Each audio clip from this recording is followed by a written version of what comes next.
नेपालीहरूको यो तकदिरमा अर्काको देशको भाडाको सिपाही मात्रै हुनु, अरब देशहरूमा गएर पसिना चुहाउनु, यहाँ घर बर्बाद गर्नु, छोरा छोरी बर्बाद गर्नु, श्रीमती बर्बाद गर्नु, आमा बाबुलाई रुवाउनु, दसैँमा रुनु, तिहारमा रुवाउनु परिवारलाई, तिमीले विदेशमा गएर पसिना मात्रै बगाउनु भनेर के हाम्रो निधारमा लेखिएको हो? के हामीले नेपालको संविधान त्यसकै लागि ल्याएका हौँ? हामीले गणतन्त्र के त्यसको लागि ल्याएका हौँ? हेर्दाखेरि पनि असाध्यै फुर्तिली पनि हुनुहुन्न भने मेरी आमा त पढ्नु पनि भएको छैन, फुर्तिली पनि हुनुहुन्न। अब जो म सडकमा देख्छु त्यसलाई आमा भन्छु, मेरी आमालाई म बेचिदिन्छु। कुनै सपुतले भन्न सक्छ? कुनै सन्तानले भन्न सक्छ?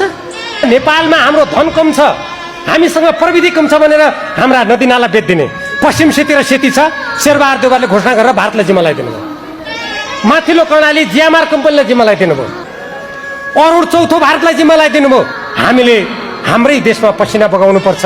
यी युवा पाखुराहरू यो देशको लागि चल्नुपर्छ। देशभक्तहरूलाई विजय गराउँ, देशघातीहरूलाई पराजित गरौँ।